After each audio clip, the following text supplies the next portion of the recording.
Hello, everyone. Welcome back to another episode of Talking Stuff, the Ohio State recruiting podcast on Lettermen Row. I'm Jeremy Birmingham.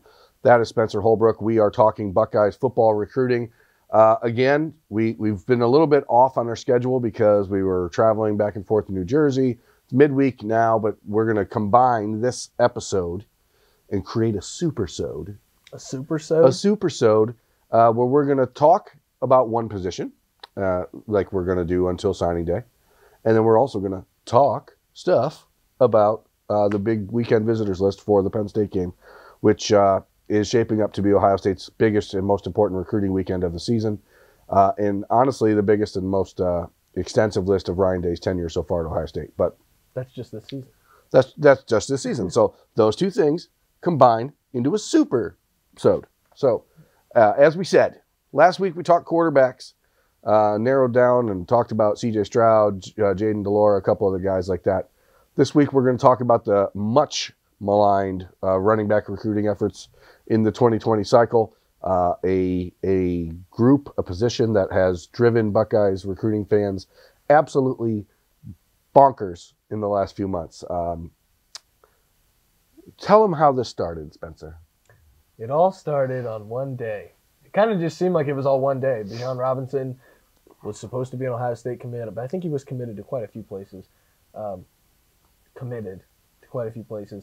Knight was supposedly committed to Ohio State. Neither of them panned out. Both of them had external decision makers in their ears, and so neither of them worked out. They both decided to not go to Ohio State, and now Ohio State is in the current pickle that it seems to be in. On top of that, injury to insult to injury, either way. Kendall Milton was at one time committed there as well, and he decided Kirby Smart was the coach he was going to play for. So the running back recruiting has been a roller coaster, if there ever has been one. Yeah. And now the Buckeyes sit where they currently sit. It seems like Mayan Williams and where they sit right now is no current commitment. To further expound on the point, Bijan Robinson is the country's second-ranked running back, five-star player from Arizona. Took one visit to Ohio State in June, the weekend of June 14th. That was his official visit. Left that visit, went home, privately issued a commitment to Ohio State that he was expected to wait about a month to announce. Somehow in that month, his prayers and whatever led him away from Ohio State and to a commitment to Texas, which obviously is an interesting choice just when you look at what Texas does with the running back compared to what Ohio State does with the running back. The running back, Tim Beck will probably not be running back to Texas. He's been the primary recruiter there. The Longhorns don't run the football very effectively, especially to their running back. Yeah, because when they run the ball, it's the same elegance. It's the quarterback run. But either way, I mean, that's one of the ways you sell a kid, I guess. You say, we don't have anyone like you, and once you're here, this will all change, and in hopes that they buy it.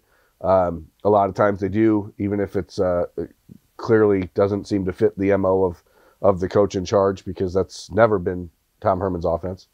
It's always been the quarterback run. Yeah, Ohio State fans know that better than anybody. But, then you have Jalen Knight, who's a top 10 running back, committed to Ohio State, again, privately, flipped to Florida State after taking a visit there just about 3 days before he was expected to announce his decision.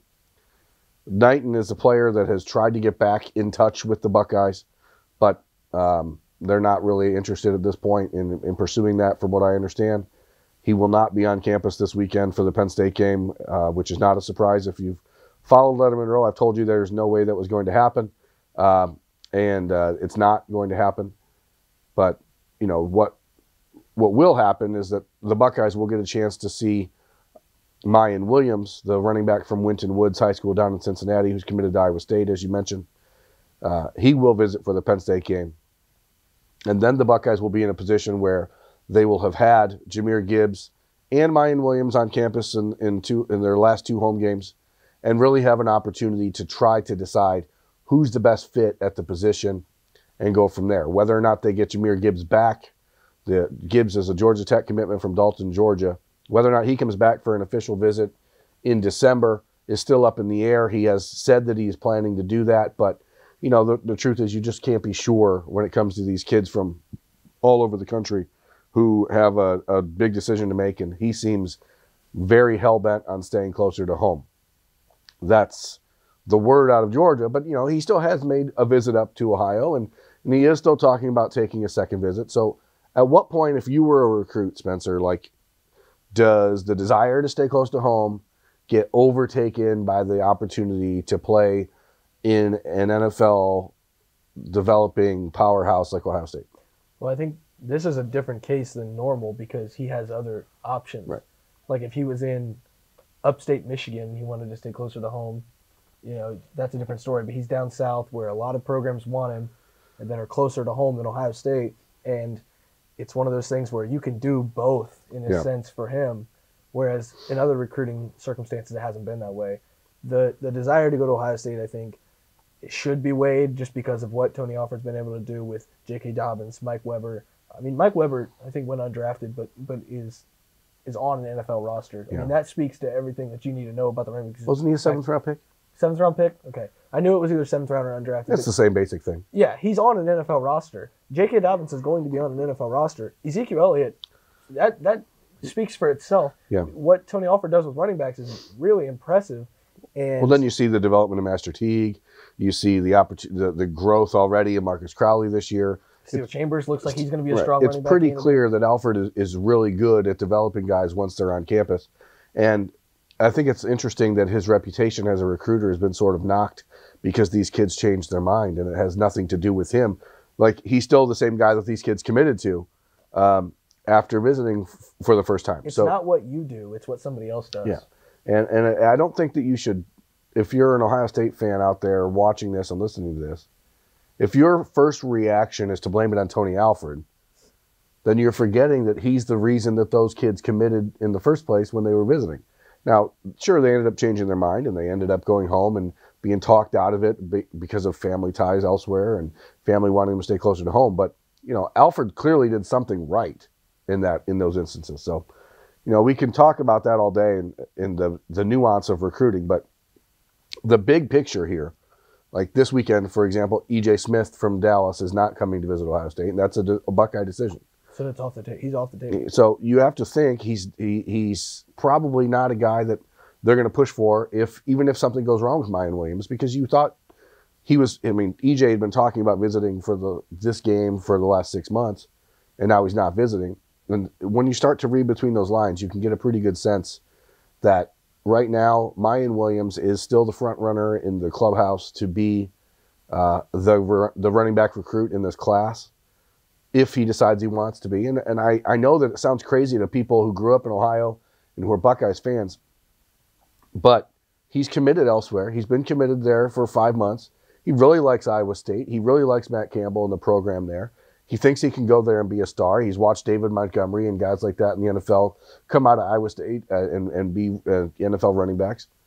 And so now you have to wonder, does he want this? Does he want the spotlight of Ohio State? I think the thing we have to remember is recruiting is not the same as it was, even when Lettermen Row's Beanie Wells. Right. Like, you know, if Beanie was getting recruited now, it's not a guarantee a home run that he would stay home to Ohio State just because he's from Ohio. And Beanie will tell you he almost went to USC, but you know, that was when USC was the #1 program in the country. It's just not the same. Schools have such a national scope because of social media and just the way college football is now. Just because you grew up in – we were just talking before the show. Justin Fields grew up a Georgia fan. Yeah. And eventually had to make the decision to leave Georgia. So it's not always, hey, you were a fan of this school. They offered, so you're going to go there. Yeah. These recruits have to do what they think is best for them. If Mayan Williams still thinks Iowa State's best for him, it doesn't matter if he bleeds scarlet and gray.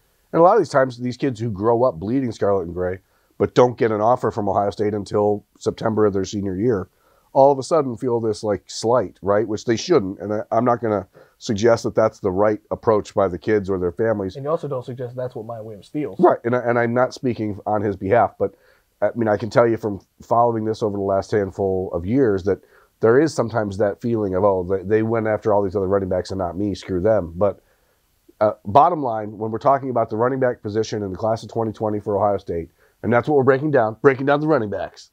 Supersode. The Supersode. Because part 2's coming. If Mayan Williams shows up on Saturday, as he's expected to, then I can't see any other outcome other than him flipping to Ohio State in the near future. Now, near future meaning sometime before December 18th. Which is just like less than a month away. So, that's what I think you're watching here. If he shows up, which he's expected to, today's Wednesday, things can change in the recruiting world, and certainly do regularly. But if he shows up on Saturday for the Buckeyes game against Penn State, I think that's a pretty good indicator on his part of what he's thinking about doing. He's been offered by Ohio State now for more than 2 months and has not been on campus despite living an hour and a half away. Clearly been an intentional decision on his part to not do that because the Buckeyes have had 5 home games in that time span. So I think if he's making the verdict if he's making the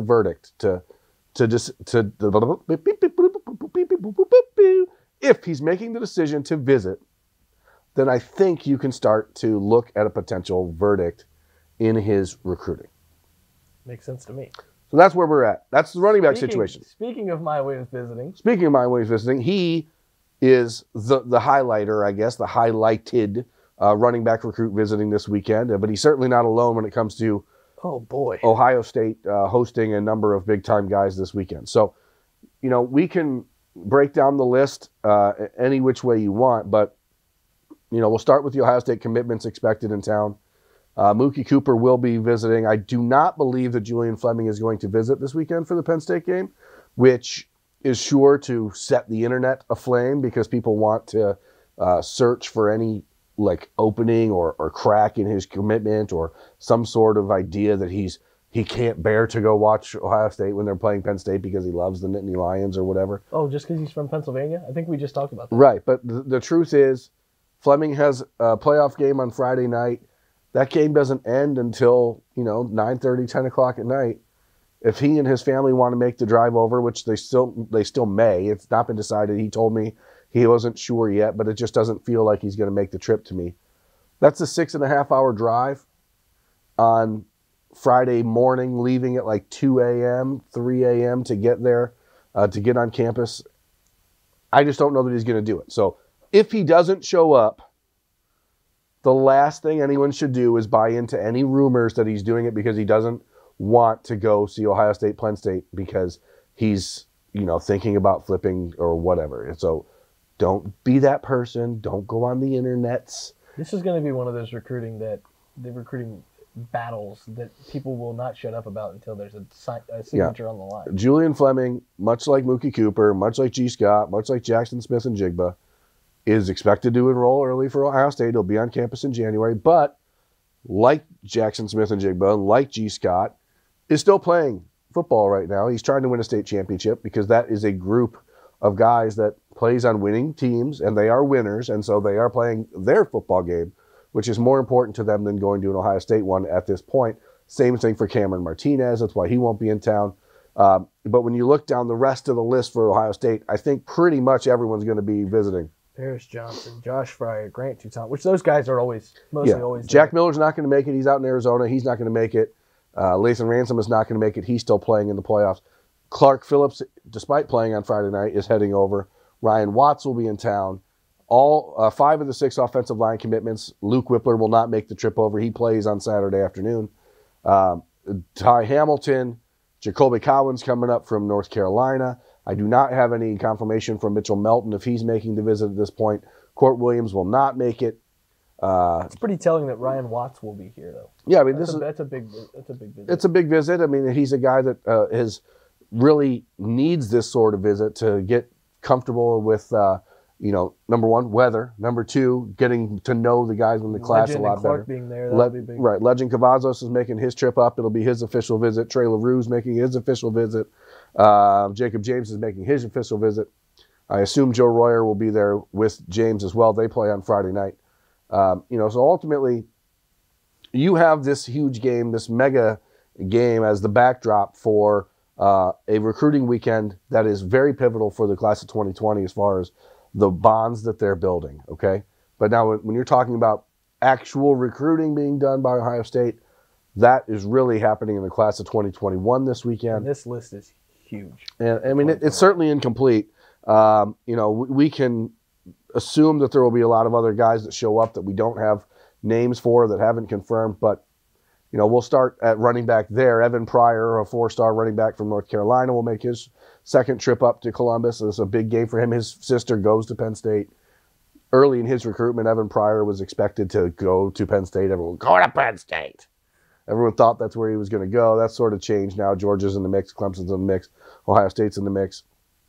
Pryor's a guy that's very high on that group of 2021 running backs, where that includes like Will Shipley and Donovan Edwards up in Michigan, and Lavassier Carroll down in Georgia, who's from IMG Academy but from Georgia. It's so confusing sometimes. Yeah, it is. I need a drink. But the offensive lineman, defensive lineman list, I think I count 9 offensive linemen and like 10 defensive linemen. They're obviously not going to all go to Ohio State. That's not going to happen. It cannot happen in a class, but they're all going to visit. They're all going to get a good feel for what an Ohio State home game looks like, and the biggest home game of the year. It's really important this weekend for Ben Chrisman, who's the 2021 offensive line commit from Richfield, Ohio. This is an opportunity for Ben to really start to narrow in on a handful of guys that Ohio State is very high on the offensive line, including Donovan Jackson from Bel Air, Texas, making his way up. He has a ton of family in Ohio. He's actually going to spend the whole week in Ohio and spend Thanksgiving in Cincinnati with his family. J.C. Latham, who's originally from Wisconsin, but is down at the IMG Academy, is another guy that's very high in Ohio State. He's a first-year offensive lineman, but at 6'6", 285, 290 pounds. Really looks like the prototypical tackle, and is a guy that is very high on the Buckeyes, starting back in his first visit to the school in April. When he made that visit, he was coming in as a defensive line prospect. Now he's an offensive line prospect, so I think it'll be fascinating to watch, because in April it was all about hanging out with Jack Sawyer, and now it'll be about hanging out with Jack Sawyer and Ben Chrisman. And again, as a Wisconsin guy, he's certainly not going to be put off by the weather or any of the particulars of the Midwest this time of year. So that's always good, especially when you're talking about a kid from Florida. But the other guys like Rocco Spindler, Jagger Burton, this list is extensive on the offensive line, and it might be even more extensive on the defensive line, because we haven't even got there yet. I know you were going to touch on it, but Tunmiche, I'm going to try and get it right. Tunmiche Adeleye. Yes. Is not going to visit. 5-star defensive lineman from Texas. He is unfortunately still playing in the unfortunately for Ohio State, he's still playing. Fortunately for him, in the playoffs, and he couldn't figure out a flight that was really going to get him into town in Columbus early enough to make it worth the trip. There were flights available that would have landed him about 10:30 in the morning, but then you miss all the pregame stuff. You don't really get a lot of time with the coaches after the game on Saturday, which a lot of people think that, I don't know if people think that coaches after the game just sit around the facility and hang out all night with recruits, but that's not what happens, especially on huge game weekends like this. Now, if there's a guy that, like Donovan Jackson, for example, will be in town on Sunday, so he's going to spend some time with the coaches. But for the majority of these kids making this trip, it's not about, this is my chance to sit down and really get to know Ryan Day. This is my chance to go hang out and talk to Jack Sawyer, talk to Ben Chrisman, and see why they committed. Right, and it's about the atmosphere at Ohio Stadium. It's about the noise and the spectacle of college football. That's why the kids are making this visit, because they want to see if the vibe around the Buckeyes program is as emphatic and as real as they're led to believe it is. So I think it'll be interesting to watch Jack Sawyer on the sidelines, because what we usually see from Jack Sawyer is he hangs out with the same guys every time, and he's just having a good time, always seems to be really loose. So Marcus Bradley's visiting, Michael Hall's. I don't want to get through all of these because we could just sit here and list guys. Yeah, there's a couple big ones, and I'll just dive into those. Damian Robinson from Maryland is on the very short list of, if there's a list that includes Jack Sawyer in the class of 2021 of this is who we want, underscore, triple line, high, exclamation point, capitalized. Damian Robinson from Quince Orchard in Gaithersburg, Maryland is one of them. So I just think it'll be interesting for to watch Jack Sawyer work the crowd. Yeah, especially because he can do it on crutches. He almost needs to be is going to have to act as like a politician. Yeah. And, really sell the program from his point of view, because this is his class. Yeah. And it's kind of a weird thing because Kyle McCord's committed in 2021 as well. But this is Jack Sawyer's class. Well, it's one of the perks of having a class leader be a highly ranked player from your hometown, because every single week Ambassador Sawyer is on the sideline working and trying to get kids to understand why he picked Ohio State. So when you see Marcus Bradley and then again his teammate at Quince Orchard is Damian Robinson, they're making the trip over. Monkel Goodwine, another highly ranked 4-star defensive lineman from Maryland, is making the trip over. Jason Aigner from Rhode Island, I wrote about him and Dotting the I's on Tuesday. He's a really intriguing guy to me. And like when Ohio State in the last few years has tried and failed to recruit David Ajobo, who went to Michigan, Jason Owe, who went to Penn State, who the Buckeyes will see this weekend, number 22 for Penn State. You'll see why the Buckeyes like him. 6'5", 250 pounds, runs like a sprinter, super long arms, kind of one of those freaky athletes. He's a guy who came over from Nigeria, very athletic, and the Buckeyes really wanted him, but he ended up at Penn State. Jason Aigner from Rhode Island is only a 3-star prospect now, but watch him and see what happens moving forward, because he's a guy that could really turn into someone to watch in the class of 2021. Special athlete, very raw to football, took 4 years off of the game and only started playing again a sophomore year because he was playing basketball. Thought that was going to be his way, but he's changed his mind. He's 6'5", 245 pounds. Really looks like the prototypical edge rusher that the Buckeyes have been searching for in the class of 2020, but haven't been able to find. So I think that's interesting. Aaron Armitage is actually from the Blair Academy in New Jersey. He's visiting this weekend, and that's the school that produced Owe and King Ajobu. So, there's a little tie there, and Armitage is down to Penn State, Michigan, Ohio State, Notre Dame. So clearly there's a relationship between his coach, Jim Saylor, over there at Blair Academy, who was a college teammate of James Franklin's. Interesting. So there's a lot of weird ties there, but Armitage is a guy that the Buckeyes are really evaluating and trying to figure out how he fits in. He's a 4-star guy, 6'4", 242 pounds. Maybe not as polished yet, or as athletic as someone like Aigner, or as polished as a guy like Adeleye, but intriguing prospect nonetheless. And again, this list, these people we're talking about, and I know we're kind of just whipping through them here, it is certainly by no means a complete list. And a ton of other kids will show up that we won't be knowing about them coming, but I'll do my best to update. Take pictures of their name tags. Take pictures of their name tags and update everyone on Sunday. But one thing I think is really interesting is the class of 2021 is Michael Hall from Streetsboro, Ohio, a defensive tackle prospect who has an offer from Ohio State. I was told after he was offered that, somebody inside of the WAC told me that they thought he was the best in-state defensive line prospect in Ohio in the last 5 years, which is defensive tackle prospect, let me be clear. So that's interesting. So, as we've talked about before, the Buckeyes can't just offer kids in Ohio and then not recruit them, right? Mm-hmm. So that is intriguing to watch, and he's telling me he's not going to commit this weekend, but you just never know with these kids in the state.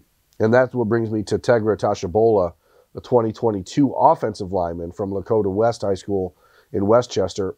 And he's another one who has an offer from Ohio State, but he says he's not going to commit. But it's hard to push back against that urge when you're in an environment like there's going to be on Saturday. And Tashabola is the front runner to be the first commitment in the class of 2022.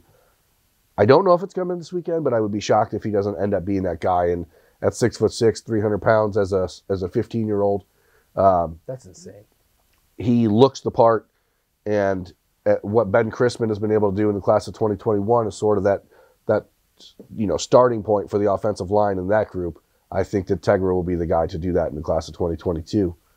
And then staying in 2022, there's Gabe Powers from Marysville, who was offered by Ohio State this last week, a linebacker, defensive end prospect. He's another guy that I don't know how long he's going to wait, but these sort of weekends are pretty important for guys like Powers, who reminds me a little bit of Reed Carrico, the 2021 linebacker commit, who decided after visiting Ohio State for a game early this season, screw it, I'm ready. He had talked for months about how he was going to take his time, not worry about falling under pressure, and then right. And then he visits once, and he's like, you know what? Why am I doing this? I know that's where I'm going to go. I know it's where I want to be. Why put it off? So I don't know if Powers will be in that same boat, but I think he's a guy to watch as well. We can also talk about the defensive back bullet position because I think that this is one spot where I don't have a huge number of names that I know are coming. But again, right now I probably have 60 names or so, 45, 50 names on this list that we're looking at. Should have counted, Bert. And you can almost expect that number to double as far as total guys that will show up. But two names that I'm really interested in are Bryce Steele from Virginia, who's a bullet prospect, linebacker, defensive back hybrid, who visited Ohio State in the summer and camped and earned an offer then. And then Andre Turrentine from Nashville, who is really starting to kind of creep up the list. He's visited LSU. He's got some big-time offers in the SEC, like the Tigers. The Buckeyes have really done a good job in the last handful of years in Tennessee, and I think that getting him on campus now makes him one of those guys to really pay attention to in the next 4 or 5 months as all these kids start to wind down that list and start looking towards springtime decisions and springtime official visits. It's a long list. It is a long list. A lot of guys. And, I think in looking at it, there are some names like Jalen Johnson from Cincinnati LaSalle High School was expected to visit. He is not going to make the trip. He said he's having a family birthday dinner or something. Well, that's nice. Yeah, I mean, it's nice. They're still in the playoffs, but he's still going to, his teammates, Devontae Smith, who's a very intriguing 2021 defensive back, and then Jake Seibert are still going to make the trip. So clearly they're able to be there. But, for Jalen, he's been to campus 3 times, and it's not a huge deal. It sucks. He said it sucks that he's missing the game, but, family dinner's a family dinner. So, for you, again, I like to put you in the position of the recruit because you're so fresh-faced and new. What would be most important to you when you're making a visit for a game like this? Probably atmosphere. I think the whole noon game is oversold. I think you wrote about it. Noon game doesn't matter. I mean, Ohio State, Michigan's at noon every year, and it's a crazy atmosphere.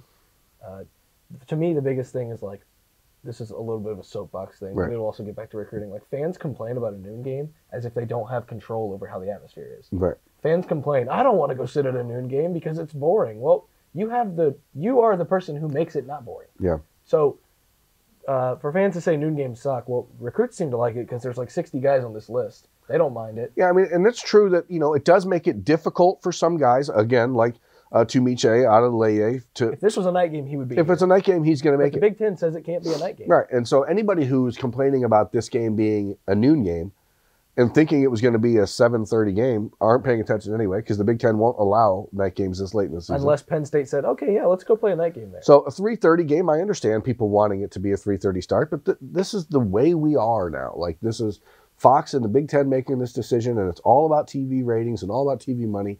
And I get it that there are some purists out there who are going to be frustrated by that. But the reality of the matter is that Ohio State and Michigan, as you said, is a noon game every year. If you were in Ohio Stadium last year at noon against Michigan, or 2 years ago, 3 years ago, 2016, at noon against Michigan, or 2014, or 2012, or any 2010, or any game, it's crazy in that stadium.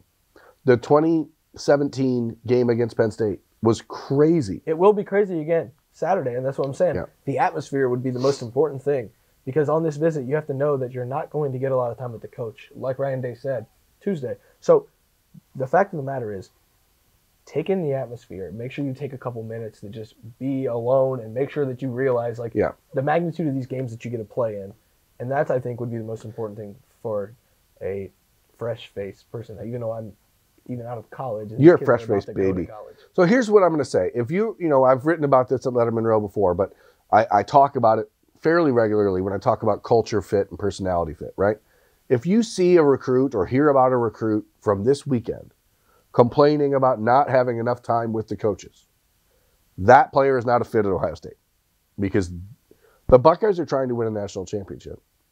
And I would be expecting Ryan Day to find some way to get a message out to all the kids that are coming to town this weekend, right? To say, hey, listen, we value your time and your money that you're spending to come visit, but me and my coaches are trying to win a national championship. And as important as that atmosphere would be, right. I think a national championship ring has a little bit more pull than just the overall atmosphere of one game does. I mean, I know the Penn State game, it's going to be crazy. Yes, there are going to be a ton of people there. The sidelines are going to be packed with recruits, media. I mean, Lettermen Row will be down there. Check us out, Lettermen Row. But, yeah, the atmosphere does not outweigh a national title ring. Ryan Day needs to prepare for that way more than he needs to worry about one game's worth of recruiting. You're talking about game day being there, the Fox pregame show, Big Ten, everything. The atmosphere in Ohio Stadium is not going to be a problem on Saturday afternoon as long as the Buckeyes go out there and put on a show that will make the crowd frenzied. And that's really what this comes down to is when you know that you're not going to spend a lot of time with recruits, what you have to do is put on a performance that the recruits go home and talk about. And that's going to be the goal for Ohio State. You know what I think is kind of weird? The Wisconsin game had so much build-up to it, and there were a lot of recruits there. By the end of the third quarter, when Ohio State had finally gained that lead, the fourth quarter was it was dull, but it was also damp as crap. It was I agree with that. That atmosphere was not conducive to really people going crazy for the fourth quarter. But the truth here is that Ohio State needs to go out and win, and that's how they're going to win recruits this weekend. So that's where we're going to end this super-sode. I'm Jeremy Birmingham for Lettermen Row. That's Spencer Holbrook. Please like, subscribe, hit the bell, watch us, like us, talk about stuff with us, but try to not talk about how slovenly we look because we're just dudes talking stuff. You know what I mean? Like we don't need to be insulting each other. But how about everybody love everybody? If you have an Ohio State recruiting question, you can put it in the YouTube comments. Usually we only take them from Twitter, but I'm sure Berm wouldn't mind doing it. Yeah, I would love to actually branch out and go away from Twitter because Twitter drives me a little crazy sometimes. So anyway, it's going to wrap it up. We'll talk to you guys early next week to do a post-visit update on the majority of these visitors and the key guys especially. So thanks for watching. Thanks for listening. We'll talk to you next time. Thanks for watching. Subscribe below to get the latest videos from Lettermen Row. We got Letterman Live, we've got the practice report, we got rapid reaction. Hey, and we got Buckeye IQ with Zach Bourne. For sure. We got recruiting breakdowns with Berm. We got whatever you need. Ohio State football and Ohio State athletics, we've got you covered here at Lettermen Row.